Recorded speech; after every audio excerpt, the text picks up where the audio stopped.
요한계시록 11장이 분수령이지 않습니까? 11장 이전은 전 3년 반이고 11장 이후부터는 후 3년 반, 즉 그리스도가 완전히 짐승으로 나타나서 구라파를 중심으로 세계를 휘어잡고 통치하던 시대인 것입니다. 그리고 요한계시록 17장에는 즉 그리스도 통치하에서의 타락한 종교, 즉 음녀의 심판이 기록되어 있고 18장에는 즉 그리스도의 수도, 즉 현대판 바벨론의 무시무시한 심판에 관한 기록을 우리가 볼 수 있습니다. 그래서 이제 19장에는 예수 그리스도의 지상 강림에 대한 예언이 있습니다. 이러므로 7년 환란의 대단원의 막을 내리게 되는 것입니다. 생각해 보건대 정말 요한계시록 1장부터 4장까지가 교회 시대, 20년 동안 교회 시대고 5장에서 교회의 휴거가 있고 천국에 하나님을 예배드리는 모습이 있고 그 다음 땅 물을 준비가 된 것을 보고 6장부터 시작해서 7년 환란의 전산반이 일어나서 많은 자연의 재해가 나오고 즉 그리스도가 점점 세력을 얻기 시작하고 11장에 와서는 완전히 즉 그리스도가 힘을 얻은 후 3년 반 동안 한때 두때 반때 동안 유대인 박멸 운동을 일으키고 무시무시한 통치를 하는 모습을 우리가 보았었습니다. 그러나 악의 세력은 이미 정해진 때가 오면 다 지나가고 마는 겁니다. 17장에 즉 그리스도 당시의 종교인 음녀가 심판받고 18장에는 즉 그리스도의 수도가 어마어마한 지진과 하나님의 진노의 심판으로 무너졌습니다. 여러분 지금 보세요. 일본에서도 동경 중심으로 한 강력한 지진이 일어났고 인도네시아의 스마트라에 거대한 지진이 일어나서 또 굉장한 파괴가 왔습니다. 지난해에 지진으로 굉장한 홍역을 치른 터키에 또 지진이 일어났습니다. 땅이 흔들리고 깨어지며 이것은 주님께서 이 땅에 오실 예언을 한 것입니다. 땅도 몸부림을 치면서 죄악으로 물들인 이 세계가 심판받을 것을 우리에게 경고해 주고 있는 것입니다. 주님이 이 땅에 오실 시간이 굉장히 임박해 왔다는 사실을 우리는 알 수 있는 것입니다. 그러면 우리 19장 1절 보십시다. 이 일 후에 내가 들으니 하늘에 흐다한 무리의 큰 음성 같은 것이 있어 가로되 할렐루야 구원과 영광과 능력이 우리 하나님께 있도다. 자, 이 일 후에 무슨 일이냐? 종교 7년 환란 동안에 즉 그리스도의 종교의 심판이 있고 그 다음에는 즉 그리스도의 수도 심판 바벨론의 심판이 있고 난 다음에 즉 그리스도의 나라는 이제는 완전히 무너져가고 있습니다. 즉 그리스도의 세력은 약해지고 즉 그리스도의 나라는 큰 흑암이 내려앉았습니다. 마치 제2차 세계대전 당시에 베를린에 있던 히틀러의 정권이 무너지는 것과 같이 즉 그리스도의 정권이 이제는 무너지기 시작합니다. 그러한 때에 하늘에서 큰 축제가 벌어졌습니다. 할렐루야 구원과 영광과 능력이 우리 하나님께 있도다. 구원하심이 보좌에 앉으신 우리 하나님과 어린 양께 있도다고. 우리 아버지 하나님이 아담 하와 타락한 이후로 인류를 구원하시기 위해서 계획하시고 오래 일하신 그 종결이 이루어지는 것입니다. 아담은 첫 인류 조상이고 예수 그리스도는 마지막 인류 조상입니다. 아담으로 타락한 인류가 마지막 인류 조상인 예수 그리스도의 죽으심과 부활하심을 통해서 새로운 피조물이 되어 신령한 존재로 거듭나서 우리 하나님 아버지를 영접하게 되는 것입니다. 그러므로 구원한 것도 하나님께 있고 영광도 하나님께 있고 능력도 우리 하나님께 있습니다. 그래서 이제는 즉 그리스도가 심판을 받고 하늘나라가 임하게 되니 얼마나 좋습니까 여러분?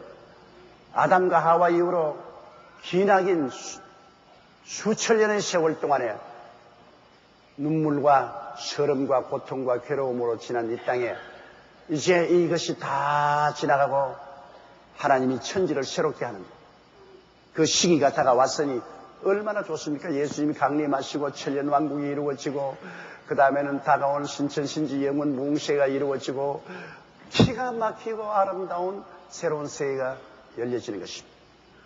요사이 우리 과학이 발달되어도 전에 도저히 상상할 수는 깜짝 놀랄 일들이 일어나고 있지 않습니까? 옛날에 언제 우리가 인터넷을 통해서 온 세계가 우리 안방에 들어올 줄 누가 알았습니까? 우리가 세계 속에, 세계가 우리 안방 속에 들어와서 인터넷 앞에서 온 세계가 서로 대화하고 교제하고 서로 정보를 나누는 세계가 한마당이 되는 이러한 시대가 올 줄을 누가 감히 알았습니까? 그러나 그 시대가 왔거든요. 이처럼 이제는 우리 하나님 아버지와 예수님이 다스리는 새로운 시대가 우리에게 도래하게 되는 것입니다. 그때는 정말로 너무나 기가 막히게 좋을 것입니다. 모든 산들이 다 젖과 꿀이 흐르고 모든 만물이 다 하나님께 하여 박수를 치고 이 세상에 재앙이 다시는 나타나지 아니하고 사망과 음부도 다 사라지고 그날이 얼마나 좋습니까? 하루속히 그날이 다가오기를 우리는 학수고대하고 있습니다. 바울 선생은 로마서에 말하기를 자연도 인간이 타락했기 때문에 자연에도 짐승끼리 서로 물어 죽이고 나무도 풀도 태어났다가는 죽고 또 태어나고 이 사망의 세력에서 몸부림을 치고 지나왔는데 이 자연조차도 하나님의 아들들이 속히 나타나기를 학수고대하고 구루하고 있다는 것이죠. 하나님의 아들들이 나타나면 온 만물이 새롭게 되는 것이니까 자연도 그것을 원하고 있습니다. 하물며 우리가 얼마나 그것을 학수고대하고 원하겠습니까? 2절요. 그의 심판은 참되고 의로운지라 음행으로 땅을 더럽게 한 큰 음녀를 심판하사 자기 종들의 피를 그의 손에 갚으셨도다 하고 하나님의 심판은 거짓되지 없죠. 세상 심판은 백을 쓰고 돈을 써서 굽어지게 할 수도 있지만은 하나님의 심판은 참되고 지극히 이롭습니다. 음행으로 땅을 더럽게 한 큰 음녀는 바로 적그리스도 시대의 종교는 음녀로 표시합니다. 왜냐하면 교회는 예수 그리스도의 신부요, 이스라엘은 하나님의 아내로 표시되어 있습니다. 그런데 하나님의 아내요, 또 예수 그리스도의 신부가 하나님과 예수 그리스도를 떠나서 세상 정치와 타협하고 부패하면 이거는 완전히 음녀가 되는 것입니다. 그래서 적그리스도 당시에 적그리스도와 함께 종교적인 음녀로서 적그리스도를 밀어주던 그 불의한 종교가 심판을 받았습니다. 우리가 17장에 심판받는 것을 보았습니다. 그 당시에 수많은 유대인들과 우리 기독교 성도들 일가 친척 사돈의 8촌까지 다 덜치워가지고서 예수 믿는 사람 다 잡아 죽이고 피를 흘렸습니다. 그 심판이 이제 그들에게 임했으니 하늘에서는 얼마나 큰 찬송과 감사를 할렐루야 하고 큰 찬양이 하늘에서 있었습니다. 또 3절에요. 두 번째 가로되 할렐루야 하니 그 연기가 세시대로 올라가더라. 두 번째 또 할렐루야. 연기가 세시대로 올라가더라. 그 연기는 뭡니까? 연기는 바로 불과 유황으로 타는 못에 빠진 지옥의 심판을 말하는 것입니다. 이 음녀와 그 다음 적그리스도와 그 모든 종자들은 불과 유황으로 타는 못에 빠져서 불도 끄지지 아니하고 구더기도 죽지 아니하고 그 연기가 세세토록 올라갈 것입니다. 이러므로 여러분, 우리가 예수를 믿고 구원을 받아도 좋고 안 받아도 좋다, 그런 태도를 취하면 큰일입니다. 심판은 반드시 있다고. 사람이 한번 나서 죽는 것은 정한이지요. 죽고 난 다음에 심판이 오는데 그 심판은 어마어마하고 무시무시하게 괴로운 것입니다. 예수님 자체도 가룟 유다 보고 너가 차라리 태어나지 않았으면 좋았겠다고 말했습니다. 사람은 구원받지 못할 바에는 차라리 태어나지 아니하면 이게 훨씬 낫습니다. 그러나 안 믿는 사람에게 아무리 전도하고 이 이야기를 해도 그 사람들은 비웃고 맙니다. 그거 뭐 웃기는 소리 하지 마라.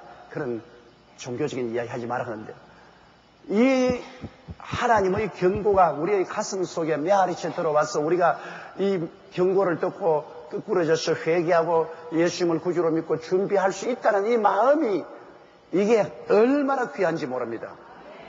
여러분은 이 복음을 듣고 마음에 깨달음을 얻고 회개했는데, 다른 사람들은 이 복음을 듣고도 심상하게 생각합니다. 그리고 죽음에 대해서도 심상하게 생각해요. 다른 사람은 죽어도 자기는 안 죽을 줄 생각합니다. 그러나 급히 죽음이 다가와서 지옥에 떨어지고 난 다음에야 그때에 몸부림친들 무슨 소용이 있습니까? 불꽃 가운데서 고통당하며 부자가 하늘을 향하여 아브라함에게 부르짖은들, 그때는 이미 늦었지 않습니까? 이러므로 구원받는 것은 말할 수 없는 영광이지만 구원받지 못하는 것은 말할 수 없는 절망인 것입니다. 그러므로 사람은 앞으로 운명이 극에서 극입니다.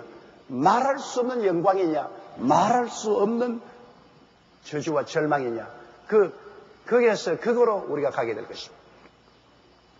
그 경계선이 바로 우리 주 예수 그리스도의 십자가인 것입니다.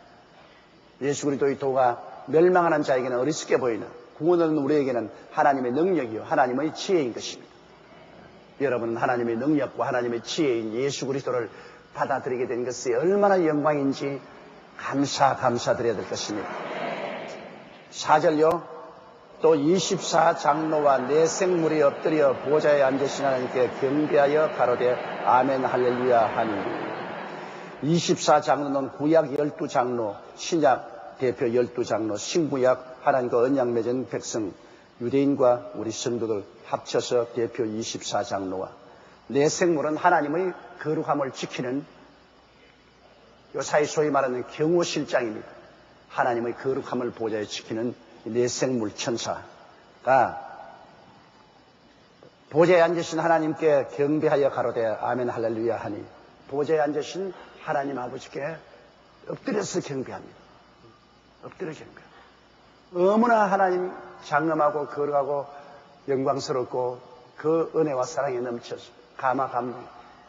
이 구원받은 구약의 성도와 신약의 성도의 대표인 24장로가 엎드려 경배하고, 그 다음 하나님 주위에 하나님을 보호하는, 지키는 이 네 생물도 엎드려서 하며 할렐루야 아멘 그렇게 말하십니다. 여러분, 할렐루야라는 말이 천국 예배에는 꼭 빠지지 않습니다. 성령 받기 전에는 할렐루야라는 말은 별로 안 써요. 할렐루야라는 말을 언제 많이 썼냐? 사람들이 성령을 받고 난 다음부터 할렐루야를 많이 썼어요. 옛날에 제가 성령 받기 전에 교회 나갈 때 교인들이 서로 만나서 할렐루야라고 인사한 적이 별로 없어요. 그죠? 안녕하십니까? 그러지.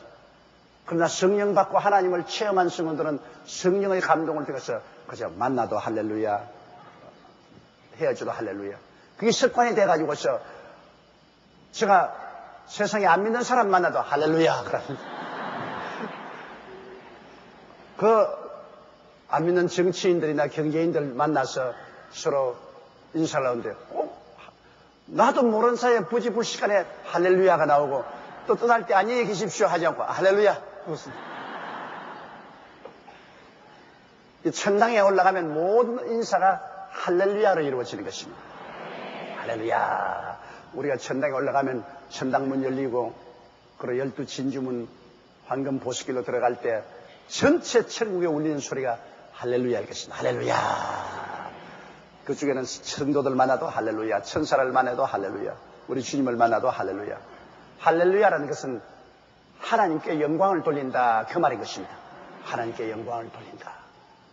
아멘은 그렇고 말고요, 그 말이 아멘인 것입니다. 하나님께 영광을 돌립니다. 아멘. 그렇고 말고요. 그런데 사람들이 아멘을 갖다가 그 뜻을 모르고 잘못되게 아멘한 사람 많습니다. 아멘은 하나님께 영광을 돌리고 하나님께 기도드리고 나도 거기에 동감합니다. 그렇고 말고요 할 때 아멘 그렇게 말하는 것입니다. 그러니까 아멘을 사용할 때도 우리가 주의하고 써야 되는 것입니다. 5절에요. 보좌에서 음성이 나서 가로되 하나님의 종들 곧 그를 경외하는 너희들아 물은 대수하고다 우리 하나님께 찬송하라 하더라. 자, 하나님의 보좌에서 음성이 나서 말하되 하나님의 종들, 하나님의 종들은 우리 모두 다 하나님의 종 아닙니까? 주의 목사만 주의 종이 아니라 여러분 우리 다 하나님의 종들입니다. 우리는 주인으로 지음을 받지 않고 하나님의 종들로 지음을 받았습니다. 아들 종이죠. 우리가 주인 노릇하려 하다가 타락했죠. 아담과 하와가 주인 되려고 하다가 타락했죠. 주인은 아버지밖에 없습니다. 우주의 절대 주인은 아버지 한 분밖에 계시지 않아요. 우리는 아버지가 돌보는 종이요 자녀인 것입니다. 종이라는 것이 우리가 생각하기는 천하게 그냥 막 종으로 부리는 이런 잘못된 이미지를 가지고 있는데 그런 종이 아니고 종이란 하나님을 따르는 사람이라 그 말인 것입니다. 우리가 하나님과 동일하게 주인 노릇하는 것이 아니라 하나님이 절대 주권자고 주인이고 우리는 하나님을 따르는 사람, 그걸 종이라고 합니다.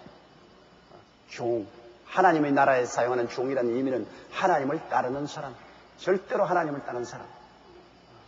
그래서 보좌에서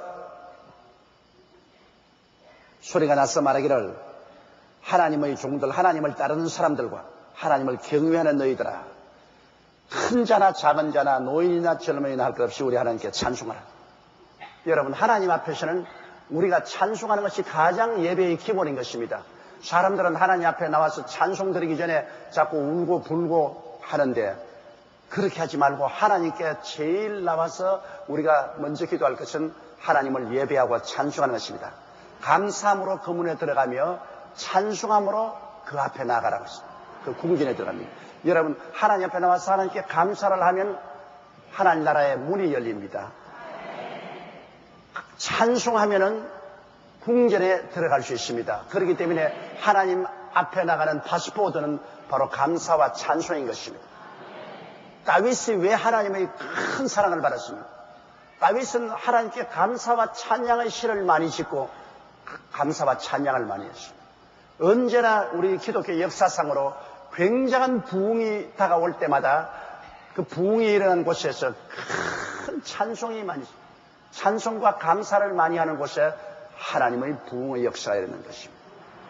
이스라엘의 찬송 중에 거하는 하나님, 하나님은 음악을 좋아하시죠. 하나님은 굉장히 분위기를 좋아하시는 것입니다. 이 음악적인 분위기, 예배하고 찬양드리는 그 멋있는 분위기를 만들어 놓으면 하나님께서는 그곳에 와서 임하시는 것입니다. 나중에 천당 가보세요, 여러분. 하나님이 천당을 얼마나 분위기 좋게 만들었는지 말로 다 알 수 있습니다. 하나님은 분위기를 아주 귀하게 내립니다. 그러므로 우리도 이 땅에 살면서 여러분 분위기를 잘 만들어야 돼요. 우리 가정주부 여러분은 집안을 조금만 노력하더라도 커튼이라도 아주 분위기 있게 그러고 난 다음 꽃이라도 몇 송이 분위기 있게 꽂아놓고 화분이라도 갖다 놓고 분위기를 잘 만들어 놓으면 남편이 집에 들어와도 휴식을 집에서 들 수 있고 자녀들도 집에 오면 집이 좋지요. 그러나 뭐 자고 깨면 그뿐이지 분위기 같다 뭐야. 아주 시커먼 천을 그냥 탁 달아놓고 몇 3년이 가도 그대로 그냥 그거를 커튼으로 놔두고 그 다음에 뭐 집에 들어가면 상막에 짝이 없이 꽃도 한 송이 안 꼽혀있고 벽에 그림 한 장도 안 붙어있고 그래 놓으면 가정이 삭막해지죠. 그럼 하나님도 안 좋아한다고요. 하나님은 분위기를 좋아하셔서 에덴에 얼마나 기와요초 만발하고 아름답게 만들었다고요. 여러분 수족관에 가보십시오. 물고기 종류 한번 보십시오. 큰 고래로부터 시작해서 요 조그마한 까지 얼마나 형형색색으로 온갖 모양으로 막 그냥 잡아먹을 걸 한 가지 종류만 만들어라. 그냥 한 가지 종류 만들어라. 형형색색의 종류로 만들어. 하나님은 거대한 예술가요 패션을 시작하신 분이요 분위기를 하나님은 좋아하시는 분이십니다. 그렇기 때문에 여러분 옷도 그냥 아무렇게나 그냥 떳떳하면 되지 같이 그러지 말고 떳떳한 것도 좋지만은 분위기 있게 입어야 돼. 분위기 있게 옷도 입고 몸도 그 시작하고 그 하나님 분위기를 좋아합니다. 그 무엇보다도 하나님이 좋아하시는 것이 음악입니다. 하나님은 그러므로 나중에 천당에 가면 음악으로 하늘나라가 꽉 들어차 있을 것입니다. 사탄도 음악을 좋아합니다. 그러나 사탄 음악은 완전히 분위기 자체입니다. 사탄 언어가 우리 예수 믿는 사람이 가면 미칠 것 같아요. 막 침이 막 돋아가지고서 뛰고 꿀리고 막 야단법석을 하는데 이게 막 분위기가 절단이야. 전부 지옥불에 가서 뒹구는 그런 분위기. 사탄 분위기. 근데 요새 젊은이들은 이 락 뮤직 같은 이 사탄 음악을 좋아합니다. 정신이 없어. 막 그러고 그 말하는 것도 그냥 막 이놈 죽여라, 저놈 죽여라, 너가 좋았다, 나빠. 뭐 이 노래도 아니고 막 이건 완전히 엉망이. 그건 사탄 뮤직입니다. 그러나 우리 하나님은 거룩하고 평화롭고 기쁘고 아름다운 이런 좋은 음악 분위기를 만드는 것입니다.